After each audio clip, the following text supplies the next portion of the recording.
This is episode 36. In the previous episode, we had covered till verse 28 of chapter 6. This chapter is commonly referred to as Dhyana Yoga or Yoga of meditation or concentration. Today, we will move ahead and cover verses 29 to 36. That is a total of 8 verses. And among these verses, we will also discuss verse 6.35, which is one of the most celebrated verses of the Gita. We had discussed this in chapter 2 as well, specifically while covering verses 2.60 and 2.61. So that's a very important verse. Let's start with the literal translations first, and then we will talk about some interesting facts. Verse 29 is, Sarva bhutastham atmanam sarva bhutani cha atmani ikshate yog yuktatma sarvatra samdarshana. God says, the true yogis, uniting their consciousness with God, see with an equal eye the soul in all living beings and all living beings in the spirit. So, the yogi believes that the soul is in all creatures and all creatures are in the spirit. It sees the soul everywhere. And we discussed in chapter 2 that God repeatedly says that the soul and spirit are the same, or the soul is a part of the spirit. The spirit is eternal and it is present as the soul in every living being. So both are the same. When you attain the state of eternal bliss through yoga, then you realize that the soul inside you is the same as in all living beings, as well as in the spirit. So that is verse 29. Spirit is eternal, right? Or however you want to perceive the eternal as. That is verse 29. And then verse 30 is, Yo mam pashyati sarvatra sarvam cha mai pashyati tasya aham na pranashyami sa cha me na pranashyati. God says, for those who see me everywhere and see all things in me and who never loses sight of me, I never lose sight of them. So he or she who perceives me everywhere, who beholds me and sees everything in me, and who never loses hold of me, I will also never lose hold of him or her. This is verse 30. Verse 31 is, Sarva bhut sthitam yo mam bhajati ekatvam asthita sarvatha vartmano api sa yogi mai vartate. The yogi who is established in union with me worships me as the supreme and the soul residing in all beings. Such a yogi also realizes that I pervade all beings. Sarva bhuta sthitam yo mam. That is, I am there in all creatures. So this is verse 31. Again, bhajati, bhajan, doesn't mean that you start praying on a battlefield or in your internal righteous battle. When we were talking about the 4 sets of verses that influenced me, then we said that bhajati means adopting one of the 3 paths to eternal bliss. Bhajan means the path, be it karma yoga, jnana yoga or dhyana yoga. So it refers to these.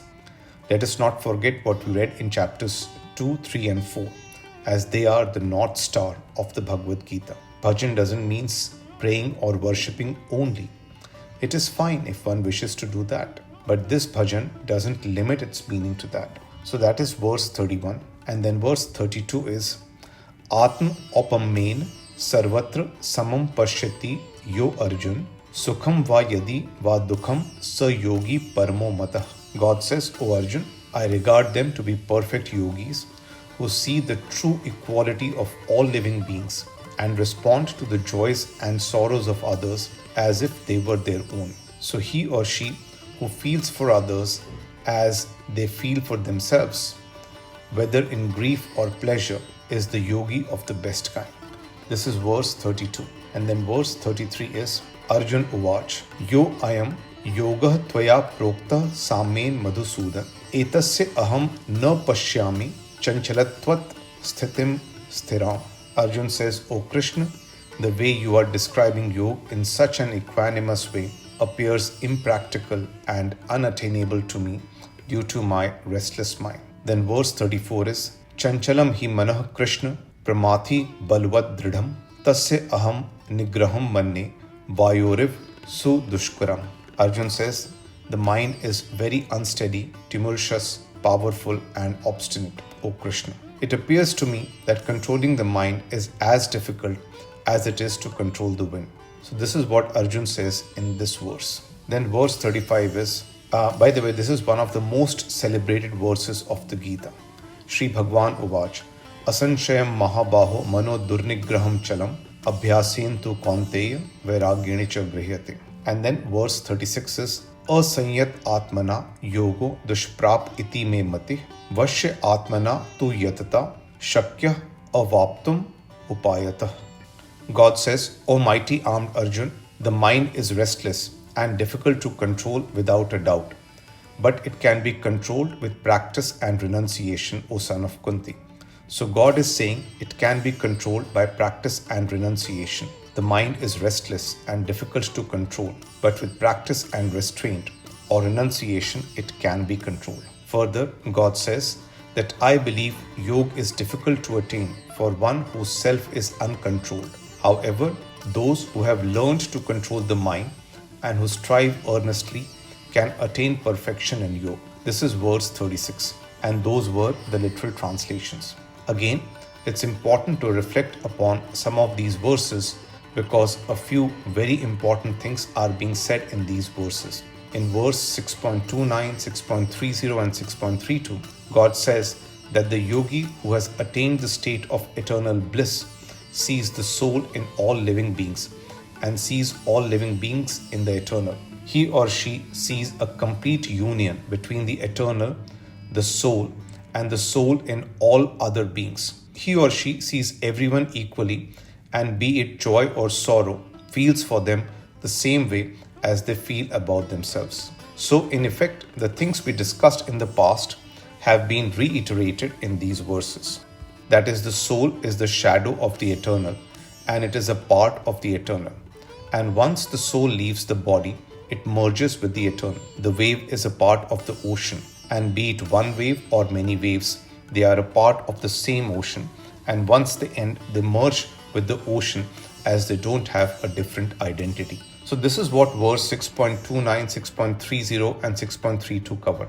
And I think that is a very important point to remember. Coming to verse 6.35, which is Asanshayam Mahabaho Mano Durnigraham Chalam Abhyasen tu Kaunteya Vairagyani cha Grihyate. This is what was exactly mentioned in verses 2.60 and 2.61 of chapter 2 as well. Notice the word practice in this verse, which also means perseverance. So, to control the mind, practice, perseverance, and continuous effort is required. And there is also mention of restraint or renunciation.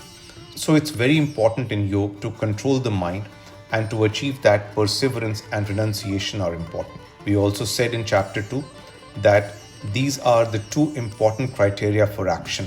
And although we are now in chapter 6, we should not forget that karma is very important, but it has to be with the right objective. It cannot be objectiveless, and has to be with effort and perseverance, has to be with rational discrimination, has to be with excellence in skill, and has to be with restraining and renunciation of the senses, has to be without the desire for fruits of action, and it has to be beyond the concept of causality. You cannot think that you have caused something because contribution is established, causality is never. This is important to remember.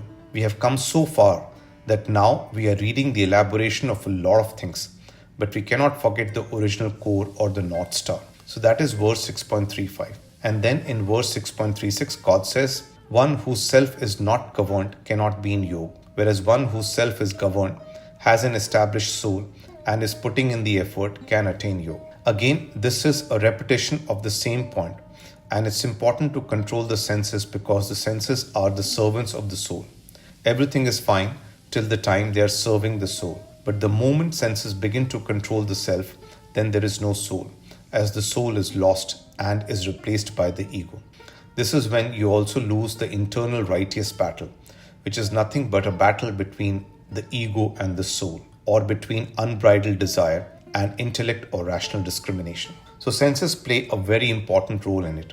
If the senses are not the servants of the soul, and if they control the soul, then you can't be in yoga, as you are losing the soul and the ego is dominant. This is what is being said in verse 6.36. I will stop here. This set of verses is some of the very important and interesting verses of the Gita. I hope you liked it. Thank you.